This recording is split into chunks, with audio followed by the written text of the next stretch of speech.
YouTube, what is up? Today is my birthday and Riot has gifted us a present. It is the 2024 schedule. I'm going to start like a minute in. I'll link the video below in the description. It has some like nice animations, nice graphics, but I kind of want to get into the main stuff. So yeah, I'm going to play this with you. I'm going to be starting, stopping, and we'll just talk about what we see. Sports next year. Season 2024 will feature more teams than ever in the top tier of the sport. With the completion of Ascension, I want to recognize the 3 teams that will be joining our international leagues at the start of the year. Massive congratulations to The Guard, Gentlemates, and Bleed Esports. So quickly, just something to mention here, we now have 11 teams. So when we're looking at all these regions, we got 1 extra team in each thing, which honestly does add up because that's an extra game for every single team. So that is actually on its own quite a bit. Yeah, shout out. I'm glad these teams got a shout out as well. Like they did a lot this year, so it's cool they got a little mention here. Will battle through a year of challengers to earn their promotions for a 2-year stint at the International League. Talking about Ascensions, next year we'll continue evolving challengers, creating new opportunities for those who aspire to go pro. First, we're expanding the challengers calendar to run year-round and provide more consistent competition within Tier 2. As well as move Ascensions to happen after Champions, so it has its own moment in the spotlight.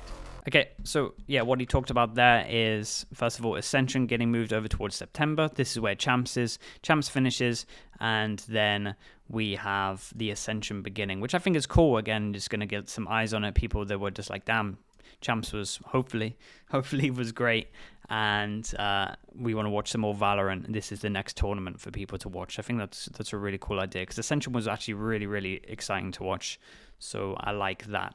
Then we have obviously Split 1, Split 2. There's gonna be some like league tournament, kind of what we saw already, just more of it and maybe longer. And then we have the season start 2025. So the year ends end of September, beginning of October, and then next year begins. And I think this is good. I imagine, again, I'm just guessing here, that this is going to be like little knockout tournaments that are worth small amounts of points that kind of go towards the playoffs for Ascension. But yeah, I'm not entirely sure what this actually involves itself. Obviously, this is very obvious. It's a league system, but this, I guess, it will be just like small knockout tournaments, and then teams can maybe trial some teams. Maybe it won't be super important. Maybe can start trialing some players in this period. We'll see. But yeah, I think this is good. I think this kind of makes a lot of sense. And yeah, this is only positives in my books. More games to play actually means that the orgs get some games for their players to play, so the actual salaries can start making sense. So I like this a lot. Also, this is a good amount of data for Tier 1 teams to kind of look at and be like, oh, this player looks interesting. So this is really cool. I like this a lot. We're also going to introduce a team affiliation and player loan system, allowing teams to more freely exchange players between Tier 1 and Tier 2. This is interesting. I'm going to talk about this in a little bit before I deep dive into this, but I think this is cool. I imagine we're getting rid of the 6th. I imagine the 6th player gets completely scrapped. Now he can play in these, in the challenger teams, so that he actually can start working on himself as a player as well, and then can get promoted or changed with a player, and vice versa, depending on this. So I think this is cool if it works well. I do have, I'll talk about this in a little bit. That will also include game changers, providing the same opportunities and mobility to all players in our ecosystem. And yes, the Game Changers Championship will also return in 2024 as the final global event of the season. Okay, so same as this year. The last piece of the puzzle is Premier, which will create a foundational layer for Valorant's path to pro, starting in-game. Dude, I have no idea about Premier. I didn't realize it's only like 2 promotions per year, which is kind of interesting. I guess it's done on like ranks in terms of what group you get into if you're in the top group. So my main worries about this, again, I don't know enough, so maybe let me know in the comments. But my main worry is, first of all, Smurfs. That's a big worry for me. Second of all, if you're just like a really high elo, maybe even like a tier 1 player, would you not just grab some high elo mates, make a team, get into the top group, and then sell your slot to up and coming orgs? Yeah, I'm a little bit worried for this. Again, there's lots of stuff that they'll have to stay on top of. But yeah, let me know in the comments, like if there's something that I'm missing Maybe there's some roster locks. I honestly don't know enough about this to talk too much, but I guess that's my initial worry. Stay tuned for a more detailed update on all things Tier 2 later this year. Now, let's talk about the top levels of competition in our sport, international leagues, and global events. For 2024, we designed the season with better progression, where the stakes and the scale of competitions increase as we get deeper into the calendar. Our first big change is the introduction of championship points. So this is just the same as it used to always be. So this before this year, it always was off points itself in a point system. So it's cool this is coming back. Across international leagues and global events, teams will earn points based on their performance. The rewards for winning will increase with each subsequent competition, and throughout the season, qualification for global events will be based on the team's most recent performance and championship points, rewarding those who are great at the moment and those who have been consistent throughout the season. One thing we loved this year was starting the season with a moment that pitted regions against each other, setting the tone and the expectations for the year ahead. So starting in 2024, we'll kick off the season with a 2-week tournament in each international league that will qualify a total of 8 teams for the first Masters of the year. Okay, so let's quickly pause here. So there was a few things mentioned. They said as tournaments go on, teams will, basically it will be more and more points so that you can get rewarded for a good consistent year or being great at the end of the year where it kind of matters the most. I am a little bit worried about that, but we'll just focus on this for the moment. 2 weeks, double elim knockout, only 2 teams from each region go here. So this is a hard Masters to get into. So first Masters, we're only going to see 8 teams. And yeah, I mean, this is hard. This is going to be cool. Obviously, it looks like it's starting in Feb. And 2 weeks, then you fly over mid-March, early March to the first Masters. So that's going to be pretty cool. 8 teams. Yeah, maybe it could be more straight up. But I mean, I imagine the 2 teams that qualify to this are sitting pretty. I don't know what the points are going to be like for any of this, but it feels like if you got the two slots for this, you get extra slots for doing well at Masters. Maybe they're sitting very pretty for the rest of this. We'll have to wait and see. Both competitions featuring a double elimination format. And while we're on Masters, I am very happy to announce that Masters 1 2024 is going to Madrid. We have an incredibly passionate community in Spain. I will just say, in terms of the Spanish teams, 2 slots, they didn't do great this year. So the chance of the home crowd having a home team is not very high with there being 2 slots for this one. Again, I'm saying 2 slots because China's now involved. So it's 4 regions and then 2 from each region. Spain, and we cannot wait to bring everyone together to witness the very unique energy of the Spanish crowd. From there, we're into the main part of our season. Following Masters Madrid, teams will battle through the first stage of IELTS, which will crown a winner. Okay, then we have International League. So we get the leagues. The leagues coming in. Everyone has their league. We get 2 leagues. So Last Chance Qualifier is just gone. Last Chance Qualifier is gone.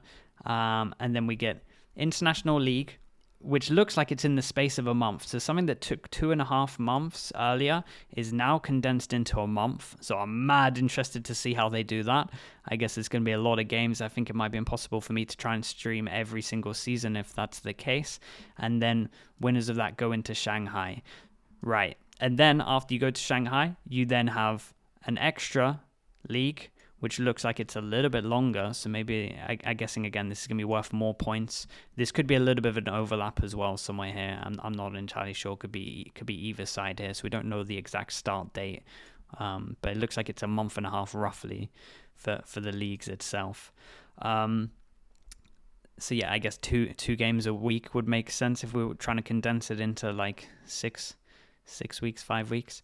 There's so much to talk about right now. First of all, this is going to be, so it's 8 teams, then it's 12 teams, and then Champs is going to be 16 teams. So this is nuts. Last Chance Qualifier is gone. Okay, so what's the implications of Last Chance Qualifier being gone? Depending on how many points this gives out, let's say we're crew. Okay, let's say we're crew from this year, and we get to this point. And we're 0-9, which will probably be 0-10. Okay, so we lost everything. we're pretty much out, right? We're feeling we're out. Is that our year done? There's a very high chance that is our year done, and that there isn't enough points in this to actually qualify as 2 champs itself. So that's a little bit of a worry. I'm not gonna lie. That is definitely a bit of a worry for me, in terms of there is a chance that there's a few teams done by the end of April, and they have nothing to do. Then the implications of that: if you have an affiliate program, and you're with a champs team, you're with a challengers team, do you then not trade? Do you then not try and trade in your champs players? Your challengers players, and just try them for this stage. Just why not? You have nothing to lose. You can't qualify anyway. That'll be interesting. I'm hoping at the very least that this has a lot of points, so it does actually mean something. But I am a little bit worried that there will be a few teams that only have 2 months of actual meaningful play. I mean, obviously they'll have other games to play, but in terms of it, their year is done. They're out. They can only come like what, fifth maybe maximum, instead of like dead last being 11th. So that'll be interesting. Also, say that your team is done by the end of April, right? Say that we are a crew in this situation. Would you then, if you have an affiliate Challengers League, would you then not give them all your best players so that org can then qualify? Like, would you then not give them Kesnet to just dominate challenges with and make sure that you make Ascension? How does that all work? So yeah, I have a lot of question marks when it comes to this, for sure. That's my main worry out of the way. No last chance qualifier was my favorite event. So unless this is an excessive amount of points, making it a last chance qualifier, which could honestly wreck some of these other teams that have done consistently well. Yeah, it's going to be a lot around to the point balancing, I guess, is what I'm talking about. In terms of all of this, though, this is very condensed. I was worried about this. All my predictions were right in terms of it being beginning of Feb, having all of this within the same time frame, and champs within August. So yeah, I still have the same worries as those other videos of this is a lot in one go, especially when you got 11 teams that need to play each other in the space of a month. That's quite a lot. So yeah, we'll see. I think it'll be interesting to watch. I'm a little bit sad that I don't think I'm going to be able to watch with the regions, because again, I think there's just going to be too many games. There's going to be some overlaps in terms of the regions itself, but it's pretty nice. It's a lot to do. Then what happens when you get to September? You're kind of done, off season. So in terms of everyone's worries of like, hey, we're done by set point.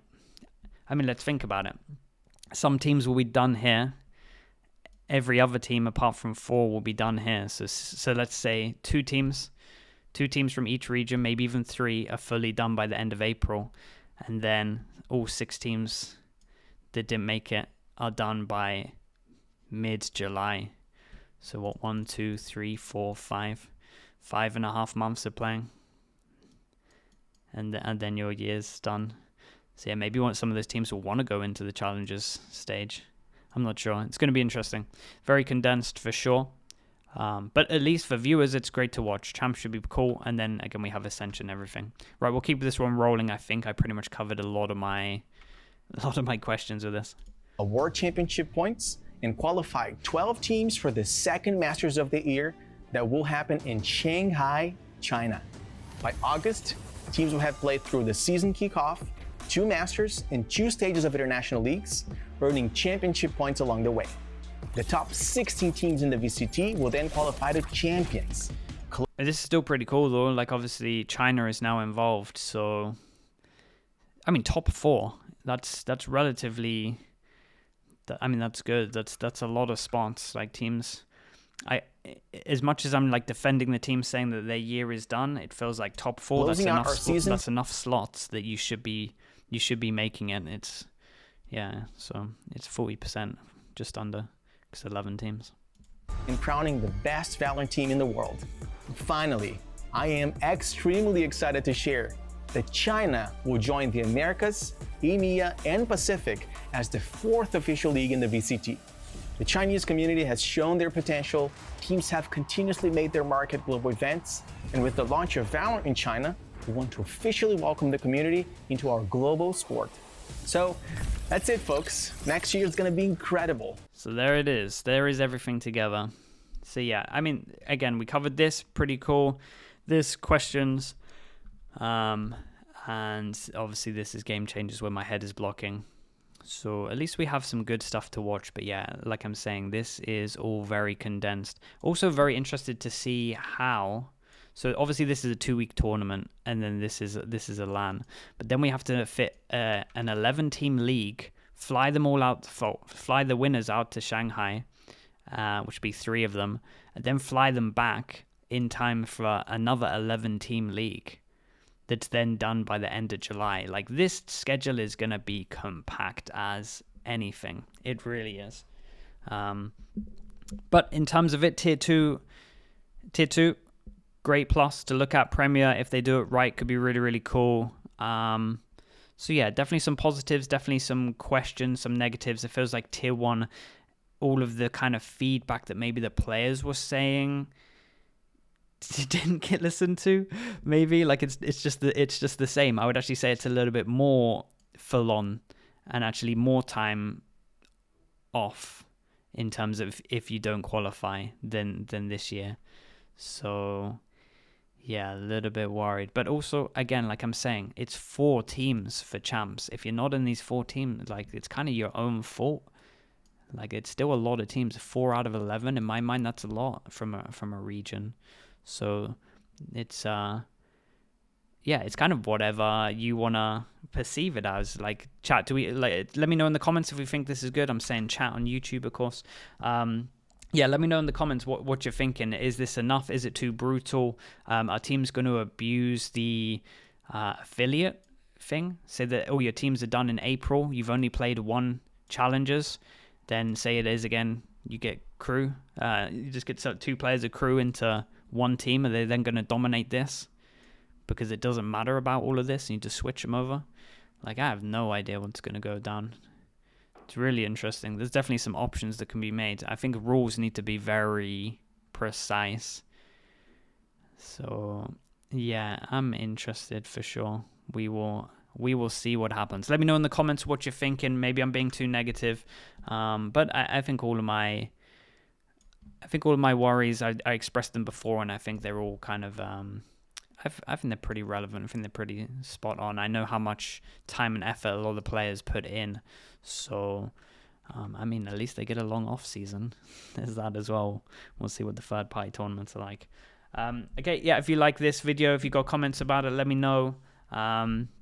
Give me a happy birthday comment as well, because we're only getting older out here. So I would appreciate it. Like it. That can be my present. If you wanna give me a birthday present, like the video, subscribe, and give me some kind of nice comment. And I'll see you on the next video. Peace, peace, peace.